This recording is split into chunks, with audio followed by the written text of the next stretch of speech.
आणि बारामतीमध्ये कार्यकर्त्यांशी संवाद साधताना अजित पवारांनी शरद पवारांचं नाव न घेता टीका केली।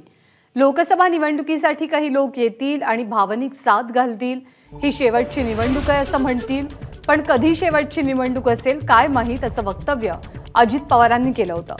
त्यावर आपल्या काकांच्या मृत्यूची वाट बघतोय हे राजकारण आहे का अजित पवार असा सवाल जितेंद्र आव्हाड यांनी विचारला। आता राष्ट्रवादी शरद पवार गटाचे नेते अनिल देशमुख यांनी अजित पवार यांचं वक्तव्य भयानक असून जितेंद्र आव्हाडांच्या वक्तव्याचं समर्थन करतो अशी प्रतिक्रिया दिली आहे।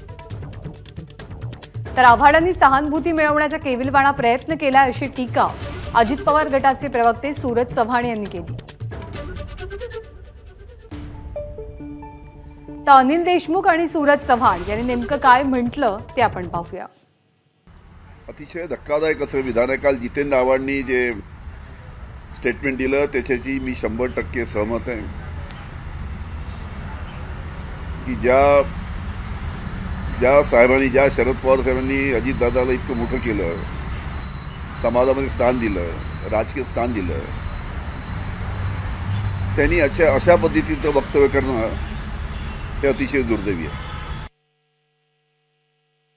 एखाद्या गोष्टीचा विपर्यास करून त्याचा कसा राजकीय फायदा मिळवता येईल हे नेहमीच प्रयत्न करणारे ठाण्याचे राखी सावंत म्हणून राजकीय क्षेत्रात परिचित असलेले जितेंद्र आव्हाड यांनी काल सहानुभूती मिळवण्याचा एक केविलवाणा प्रयत्न त्या ठिकाणी केलेला आहे।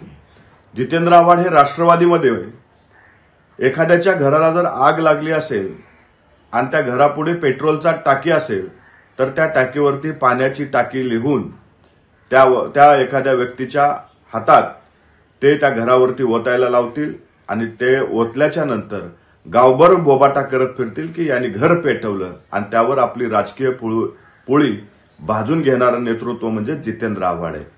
पवार साहेबांनी याच्यापासून सावध राहिलं पाहिजे। एबीपी माझा, उघडा डोळे बघा नीट।